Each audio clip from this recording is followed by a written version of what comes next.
Hello guys! Welcome back sa ating channel, NLEX S-LEC Connector Update. Ito po muli si Skywalk TV at itong ating pinaka-latest update. Dito na po kami going to Pandacan na po mga kababayan. Ito po yung double decker na ginagawa po dito. Nako-connect sa Skyway Stage 3. Ayan, tuloy-tuloy po ang kanilang ginagawa dito na ating ipinapakita sa inyo. Going to tulay na po kami. Ayan o. Nagbubuhos na po sila ng semento dyan para sa pierhead. Ito po yung ating pinaka ground shot. Dire-diretso po yan na ipapakita natin kung saan banda ko-connect mismo dito sa Skyway Stage 3. Ito na po ang ating pinaka latest update ngayong araw na to mga kababayan.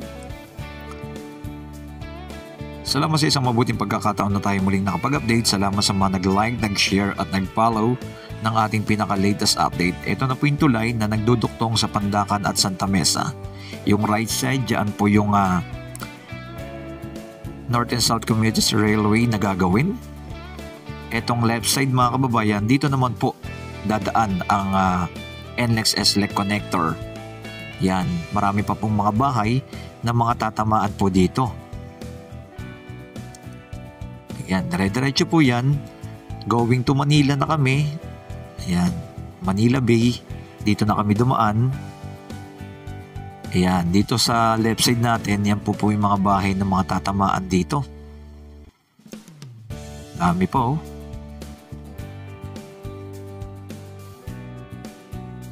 Ayan, dito po kasi sa area na to, yan yung bakante na yan, dyan po yung dadaan. Mismo ko-connect na po sa Skyway Stage 3. Ayan. Ito naman po yung double decker. Dito po. Sa may Pandacan na po ito. Ayan o.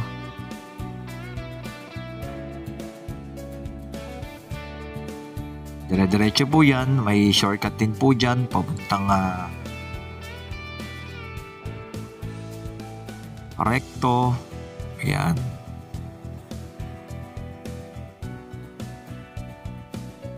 And dire-diretso going to Manila Bay na po. Yan.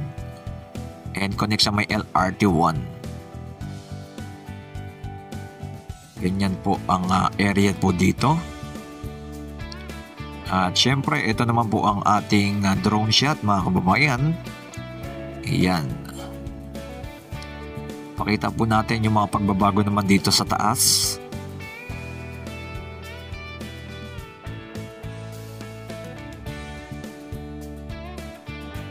NLEX S-LEC Connector ay tuloy-tuloy po nating ina-update mula dito po.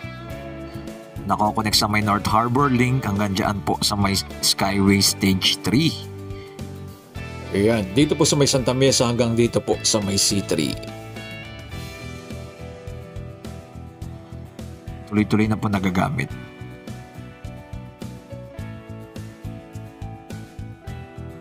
Yan o.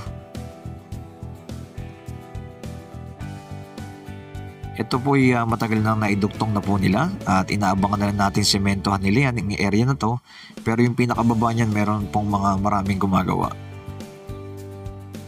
Papakita lang po natin yung pinaka-view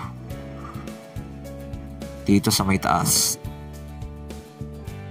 Ito po yung LRT2 mga kababayan mula recto hanggang dyan sa may Antipolo. Yan.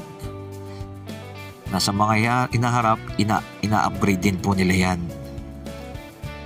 Yan natin ang maaabangan.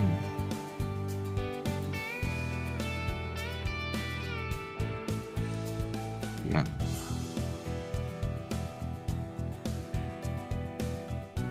Sa mga bagong pasok, huwag kalimutan mag-like, mag-share at mag-comment kung ano pong masasabi nyo po dito sa ating ina-update ng NLEX S-LEC Connector. Yan.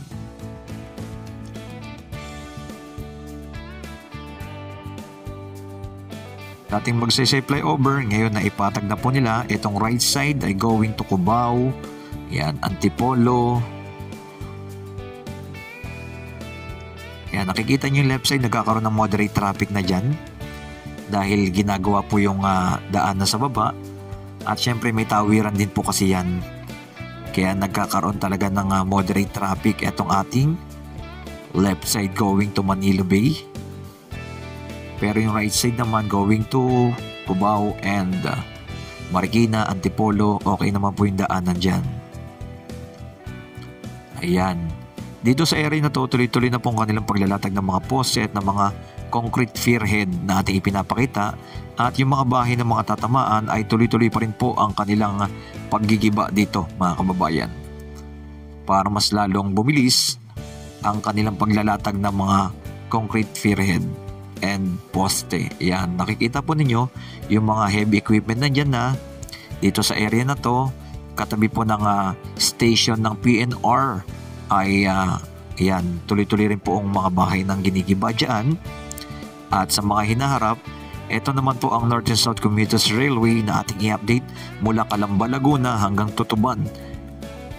Yan ang ating mga good news ngayong taon na to. Nasisimulan na po yan ang North and South Commuters Railway na ating inabangan dahil sa Laguna ay sinisimulan na po nilang gawin. Ayan, makikita ninyo itong area na to na ating pinakita kaninang ground shot natin. Yan na po yung double decker na mangyayari dito sa area na to. Kasi yung Skyway Stage 3 naka double decker po yan. Kaya ganito rin po ang ginagawa nila dito sa area na to. Pakunik na sa Pandakan. Ayan no. Nakatatlong pierhead na po sila na kanilang ginagawa.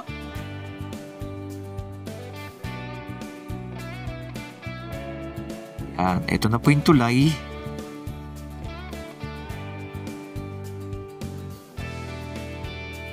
Yan, connect sa Manila Bay and Pasig River. Yun no, natatanaw nyo po na yung tulay yan.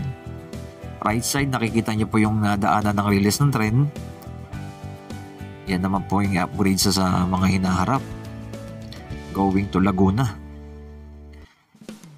and South Luzon Expressway.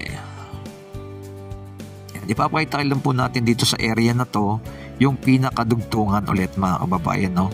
Dahil meron po tayong nakitang nakaredy na ng mga poste dito na bakal. Bubuhusan na lang nila ng poste yan, nakaredy na mismo. Ayan, connect na po sa Skyway Stage 3. Dahil good news, pag ito'y matapos na, isa sa mga way na paraan para iwas traffic lalo na lalo sa may EDSA. Ayan ang aking sinasabi, itong double decker ng Skyway Stage 3. Diyan po mismo yun, may mga bakal na nakaredy. Diyan po mismo kukonek yan. Kaya marami pa pong mga bahay na mga gigibain pa po dito sa area na to. Dahil itong right side ay ano naman po ito no? PNR train naman. Yan, dire-diretso going to Makati. Yan no. Kita nyo po yung mga dumadaan dito sa Skyway Stage 3. Smooth na smooth oh. Yan, ito yung aking sinasabi. May mga poste na nakaredy na bakal dito sa area na to. Yan no. At kukonek na po dyan sa ating right side na ating ipinapakita na nakaredy na rin no. Talagang nakaredy po talaga ang ano nila dito, daanan ng NLEX SLEC connector na i-connect na po dyan sa Skyway Stage 3. Yan no, kitang-kita nyo yung mga dumadaan sa Skyway Stage 3. Smooth na smooth oh. Napakaganda ng daanan. Siyempre, yun lang po, may bayad lahat ng mga dadaan dito. Pero mas mapapabilis ang iyong biyahe going to South Luzon Expressway, going to North Luzon Expressway dahil kukonek na po yan. Ganun ang mangyayari. Ito yung mga mabibilis na paraan para iwas traffic lalong-lalo na sa baba. Yan oh. Medyo okay ngayong araw ang daanan dito sa Skyway Stage 3 oh. Smooth na smooth lahat ng mga dumadaan. Diretso yan going to North Luzon Expressway, Balintawak. Yan. na kaagad. At sa mga hinaharap, ang ating inaabangan ang SALEX at ang NALEX na kokonek sa New Manila International Airport update.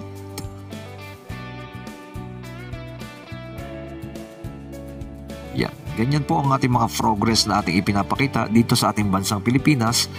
At sa ating mga viewers, maraming salamat sa lagi ng pagsuporta po ninyo kay Skywalk TV.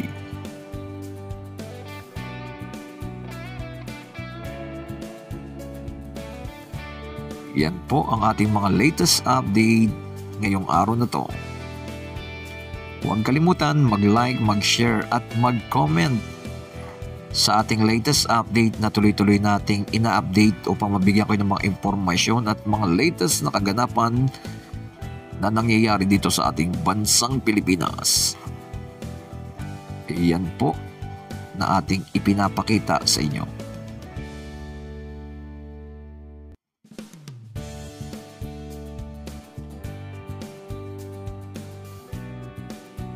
Yun o.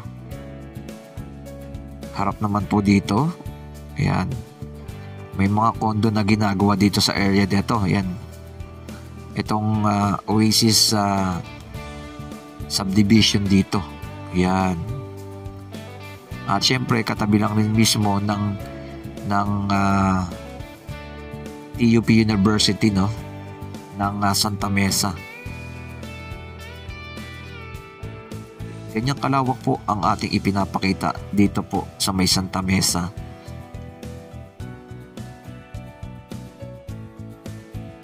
Yan o. Natatanaw nyo na yung bandang dulo yung mga matataas na building. At syempre nagpapasalamat tayo sa Pix Republic, Real Republic Studio and 4 Point by Sheraton. Yan, salamat kay Sir Ramon at kay Ate Rochelle na ating nakasama dyan po sa may Boracay. At muli po, ito po muli si Skywalk TV. Keep safe palagi and God bless. Mabuhay ang ating bansang Pilipinas.